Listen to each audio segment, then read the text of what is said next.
श्री सद्गुरु महाराज की जय। प्रभु मेरे अवगुण चित्त न धरो,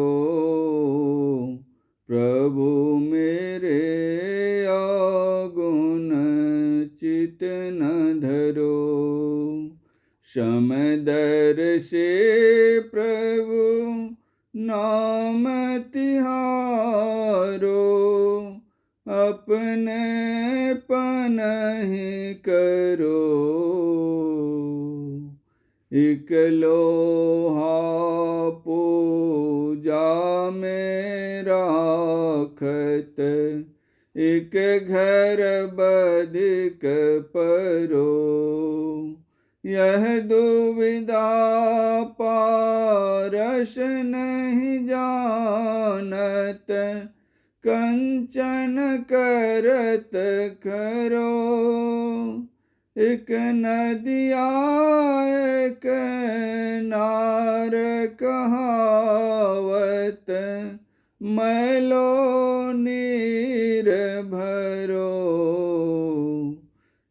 जब मिल दो एक बरन भय, सुर शैरी नाम परो।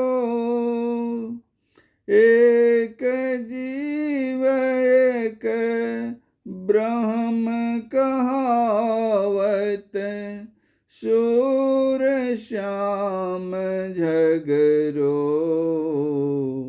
अब की बेर मोहि पार उतारो, नहीं पन जात टरो। प्रभु मेरे अवगुण चित्त न धरो। भावार्थ।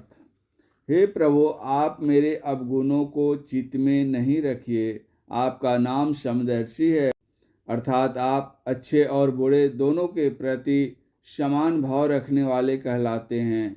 इसलिए आप अपने स्वभाव के अनुकूल ही मेरे प्रति भी व्यवहार कीजिए। एक लोहा मूर्ति के रूप में पूजा घर में रखा जाता है और दूसरा लोहा पशुओं का वध किए जाने वाले हथियार के रूप में वधिक के घर में रहता है।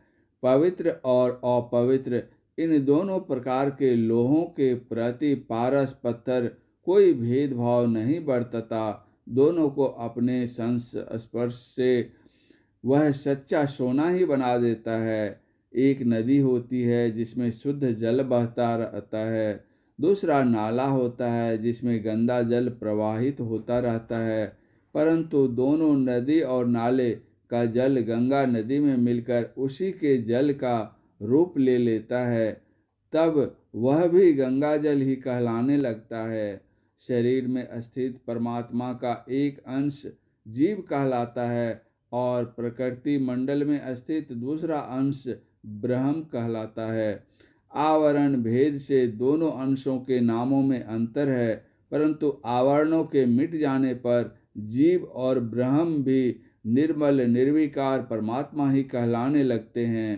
कहने का तात्पर्य यह है कि जिस प्रकार पारस पत्थर भेदभाव को त्याग कर पवित्र और अपवित्र दोनों लोहों को अपने संसर्ग से सच्चा सोना ही बना देता है, जिस प्रकार गंगा नदी किसी दूसरी नदी और नाले के जल को अपने जल में मिलाकर अपने जल जैसा ही बना लेती है, तथा जैसे आवरणों के मिट जाने पर जीव और ब्रह्म भी निर्मल निर्विकार परमात्मा ही हो जाते हैं, उसी प्रकार आप मेरे दोषों पर ध्यान न देकर मुझे अपने ही समान बना लीजिए। भक्त प्रवर सूरदास जी अंत में कहते हैं कि हे प्रभु, इस बार मुझे संसार समुद्र के पार कर दीजिए। आप अपने स्वभाव या अपनी प्रतिज्ञा से विचलित नहीं होइए। टिप्पणी। भगवंत का प्रण है कि जो मेरी शरण में आएगा उसका मैं उद्धार कर दूंगा। श्री सद्गुरु महाराज की जय।